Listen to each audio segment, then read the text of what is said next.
Hello, welcome to another Burgundy with Tweedy video.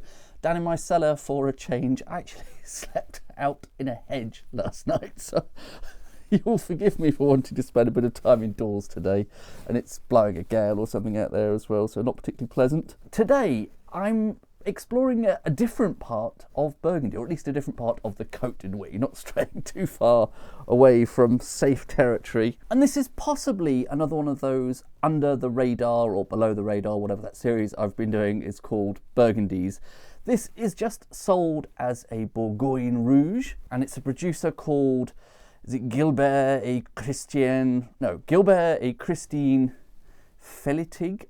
Sorry, probably the lighting's still terrible, isn't it? I hope some part of that label is vaguely readable. So it's just sold as a Bourgogne. They even actually put the word Pinot Noir on there. I don't know why that's necessary. I think everyone gets that a red Burgundy is, I suppose can red Burgundy be other grapes?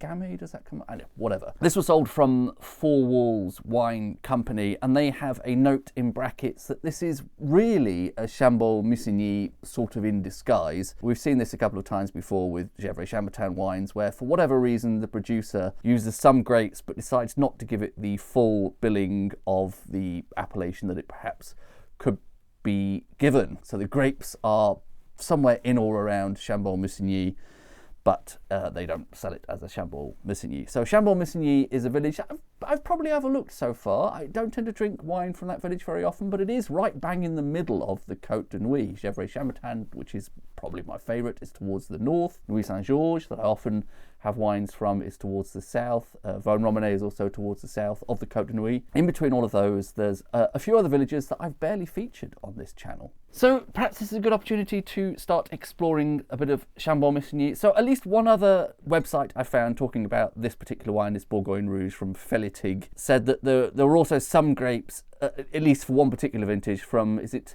Primo Prissi or something is it called, which I think is right down the bottom somewhere near Nuits-Saint-Georges again. So it may not be purely Chambolle-Musigny, and that may be the reason that this isn't sold as that, because obviously if it included grapes from some other village, it would no longer qualify for that appellation. So perhaps that's too much babble.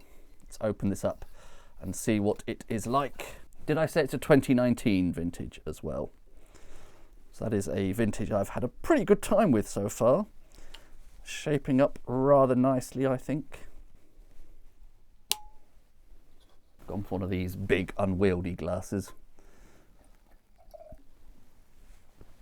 Well, no point commenting on the colour given the weird lighting, but before any swirling, I think I'm met with some sort of vague berry fruit, but it's not really manifesting properly without a bit of aeration there. Okay, it's a bit better defined, but still slightly struggling to put my finger on what kind of berry fruit that is. Red berry fruit? Possibly strawberry-ish. It's slightly grapey as well, which always sounds like a ridiculous bit of feedback to give a wine. Obviously it's grapey, it's made from grapes. Maybe a hint of something like cranberry in there. Not obviously cherry and not obviously plums. Don't think it's really blackcurrant either. It's some other sort of berry fruit. Quite interesting. I mean, that has a slightly different style of palate to anything I'm familiar with from the Côte de Nuit. It has this brightness, really quite fruity, quite fresh, quite juicy on the palate, but not overblown, still quite vinous, still pretty confident I'm drinking a wine here. Quite appealing actually. It's just interesting that doesn't translate to so much on the nose really. Yeah, I really like that palate. Sort of soft I suppose, but really smooth, you know, bordering on silky, really quite a nice mouthfeel. Nice weight, nice bit of acidity there. Fruity, but in a slightly vague way I can't quite put my finger on. That is really quite different. I don't think that's quite like anything I've had elsewhere in the Côte de Nuit.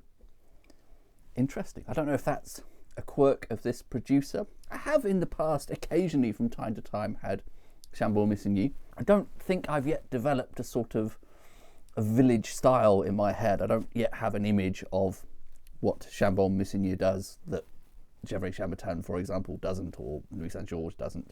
Aside from not really being able to characterise the nose very well, actually think that's quite pleasant. It's certainly not kind of complex, and it's not incredibly sophisticated or elegant, but it certainly is very, very drinkable, very accessible straight away. Lovely mouthfeel, lovely weight, lovely acidity.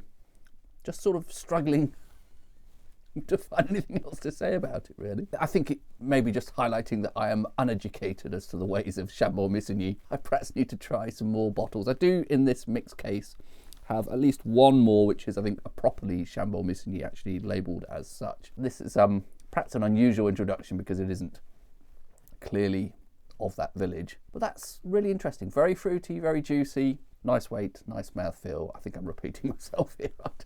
Perhaps I'll stop talking. Cheers.